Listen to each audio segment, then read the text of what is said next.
Hello, Assalamu alaikum, my dear friends and my dear students. Hope you're doing great, doing good. Well, my today's lecture is about how to motivate your employees. Almost every employer, every manager thinks that how to motivate employees and how to get maximum out of them. This is the major problem nowadays across the world in all the organizations. Everybody thinks about ways how to motivate the employees. Well, there are different theories on motivation by Abraham Maslow, by so many other theorists and management experts. But I have my own opinion. I believe if you are going to apply these 6 things on your employees in your organization, you'll get great results. So, what are those 6 things? Let's have a look first. Number 1, respect. Number 2, basic needs. Number 3, participation. Number 4, appreciation. Number 5, tools and environment. Number 6, delegation. Well, respect comes on the top, according to in my opinion. Abraham Maslow says that respect comes on fourth, but I said respect comes on the first, on the topmost. Because if my employer, if my manager doesn't respect me, how can I give him the desired feedback and how can I work productively? That's the problem. So respect comes on top. If you're not respecting your employees, they'll leave your organization, they'll leave your handsome salary. So don't just believe in the obsolete things that don't respect employees, we are paying them handsome, they'll work. No. Respect comes on top of employees. If you injure the feelings, hurt the feelings of employees, they don't feel like working and giving their 100% to you. So when you respect the employees, you get the best output from them. Number 2, basic needs. You have to fulfill the basic needs of the employee. If employee is thinking every time about his kitchen, about his domestic issues, about his personal life, about the healthcare, about the education of his family, he's obsessed with this stress and problem every time. You have to help him get rid of these stresses. You have to help him to solve his basic needs. You have to pay him sufficient enough to resolve his problems of life so that he should focus more on work and he should enjoy working. His concentration, his focus should be on work instead of the problems at home. Someone asked from the CEO of Sony International, what is the secret of your success, huge success? He said, I look after the families and domestic issues and problems of my employees, and they look after my organizational problems and organization. That's why that is the only secret to success. So you have to take care of the goose that lays you the golden eggs. That is the golden rule. So if you take care of the means, you'll get the ends, you'll get the results. Number 3 is participation. When you have hired resources, human resources, people, you have to involve them in interesting and productive work as well. You have to assign them the tasks that are worth their qualification, that they're worth their competency. If they're sitting idle and you're not giving any tasks to them, this happens mostly that we don't like an employee, we don't like his attitude, we don't like his face, whatever. And we don't involve him in any tasks. If you don't involve the employees in tasks, if you don't give them any tasks, and you want to prove that he's worthless, he's incompetent, this is your fault, this is your problem. Then you need to resolve your own problem. This is not the problem with the employee.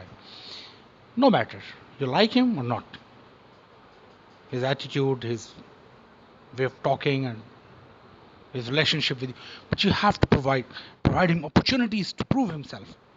You have to give tasks to the employees to keep them busy, to give their maximum input and contribution.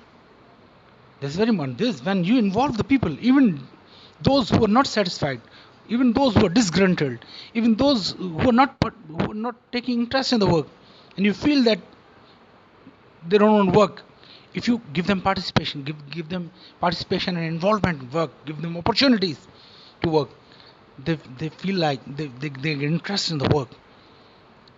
their attitude gets changed. It's the leader who can change their attitude. Number 4, appreciation. Appreciation is very important. It's the best tool.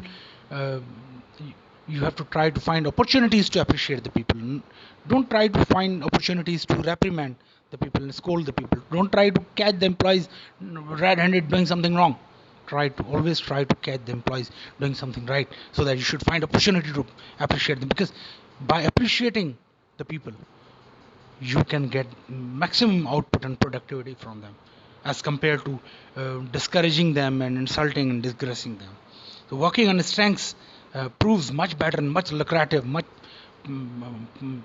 beneficial as compared to the weakness. If you work on the weaknesses of the people, don't highlight the weaknesses, highlight the strengths of the people. That will motivate the employees. Appreciation, your appreciation, especially from the leader from the top, motivates the people, gives them encouragement and impetus. Next is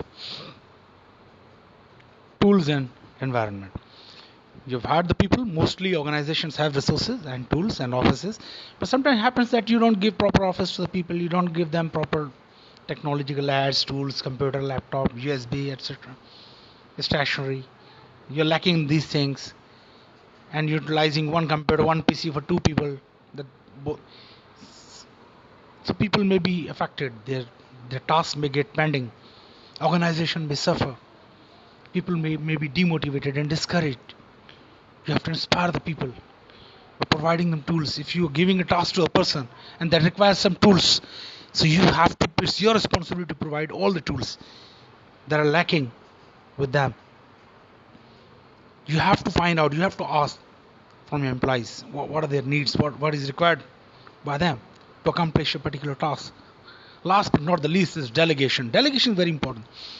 Those people who are competent enough, who can work autonomously, independently, the senior people who have expertise to do their tasks independently, it's the time.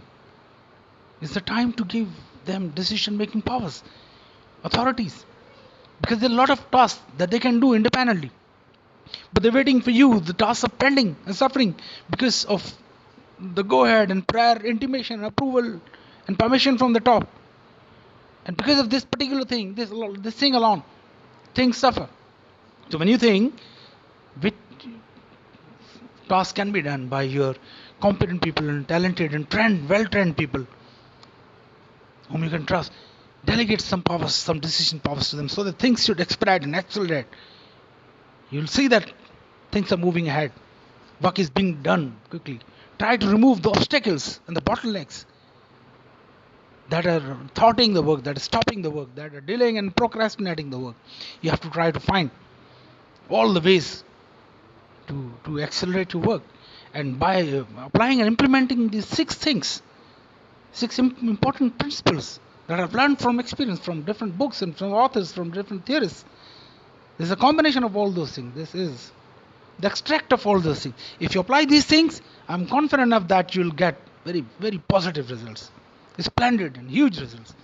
There'll be a lot of difference, and you'll feel that employees are participating and willingly, and they're motivated, they're inspired. That's all of it. Thank you very much. Hope you like it, and if you like it, please subscribe my channel and click the bell icon. Thank you. If you have any question, you can ask the questions on the YouTube channel or on my WhatsApp number. Thank you very much.